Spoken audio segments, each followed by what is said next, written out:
Thank you, President. The month-long conflict in Iran and its spillover effect continue to deal a heavy blow to regional and global peace and stability. It is hitting the global economy, causing increasingly widespread disruptions.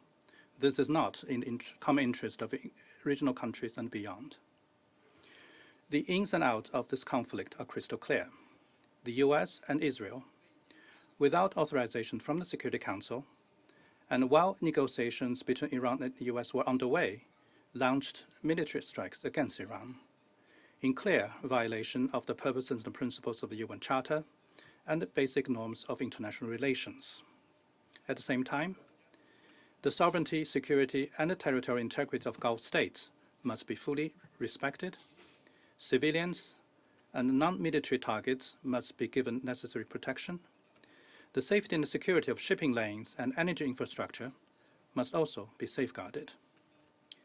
China does not go along with Iran's attacks on Gulf states, nor does China condone the blockade of the Strait of Hormuz. Like all parties, China hopes that peace and stability will be restored to the strait as soon as possible and navigation will resume. China attaches great importance to this draft resolution submitted by the representative of Bahrain on behalf of the Gulf states. We fully understand their serious concerns, and we are committed to solving the issue properly, and we have participated constructively in the consultations.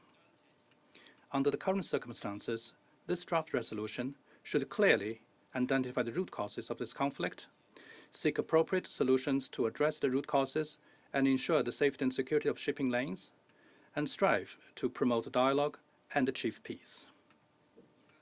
It is regrettable, though, the draft resolution fails to capture the root causes and full picture of the conflict in a comprehensive and balanced manner. It contains one-sided condemnation and pressure, characterizing the situation as a threat to international peace and security, as well as the use of armed escorts. Such language is highly susceptible to misinterpretation or even abuse.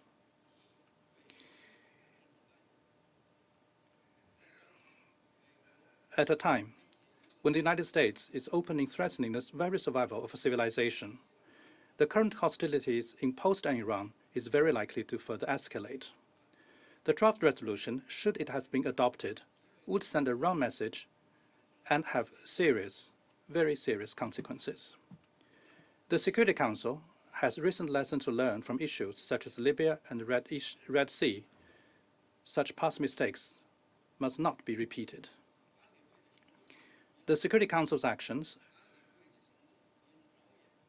should be aimed at de-escalating the situation and cooling the temperature. They must not provide a veneer legitimacy for unauthorized military operations. The Council's action must not grant a license to use of force and further exacerbate tensions and add fuel to the fire, thereby leading to an escalation of the conflict. The Security Council should not rush to vote on a draft resolution where serious concerns among members have been raised. In light of the above, China had no choice but to vote against the draft resolution. President, this is a war that should never have happened. And as it continues, it will cause immeasurable harm. At present, the situation in the Middle East continues to deteriorate and hostilities are escalating. The fundamental solution to ensuring safe passage of ships through the strait is to achieve cessation of hostilities and of fighting as soon as possible. The US and Israel are the instigators of this conflict. The fundamental reason for the disruption of navigation in the Strait of Hormuz is the illegal military actions taken by Israel and the United States against Iran. China urges the US and Israel strongly to immediately cease its illegal military actions. Having heard what was said by our US colleague, we are much more convinced now that China's position is objective and impartial, reflecting the image of a responsible major power that upholds international fairness and justice. Our vote will stand the test of history. At the same time, China calls on Iran to stop attacking relevant facilities in the Gulf, address the legitimate concerns of Gulf nations, focus on the common interest of the Global South, and to take corresponding positive measures to restore normal navigation in the Strait of Hormuz as soon as possible. China applauds the active efforts made by Pakistan, Egypt, Turkey, and Saudi Arabia to promote dialogue and negotiations and restore regional peace.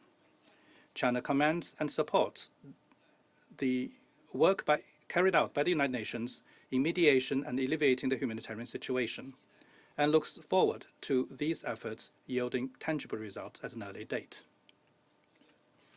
Recently, China has made tremendous efforts to restore peace and stability in the Gulf and the Middle East.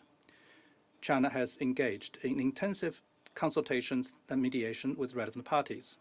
China, along with Pakistan, have issued a 5-point initiative on restoring peace and stability in the Gulf and the Middle East, calling for a cessation of hostilities, the prompt start of peace talks, the protection of non-military targets, the protection for maritime shipping lanes, and the primacy of UN Charter.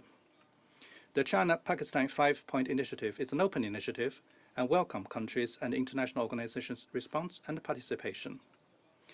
Taking into account the need of all parties to resolve the relevant issues, Russia and China have jointly submitted a draft Security Council resolution. The text of that draft resolution is objective fair, showing commitments to easing tensions, calling for dialogue and negotiations, and upholding the rights and freedom of navigation. And we hope it will receive the support of the Security Council members. China is willing to work with all parties to make a greater contribution to the early restoration of peace and stability in that region. Thank you, President.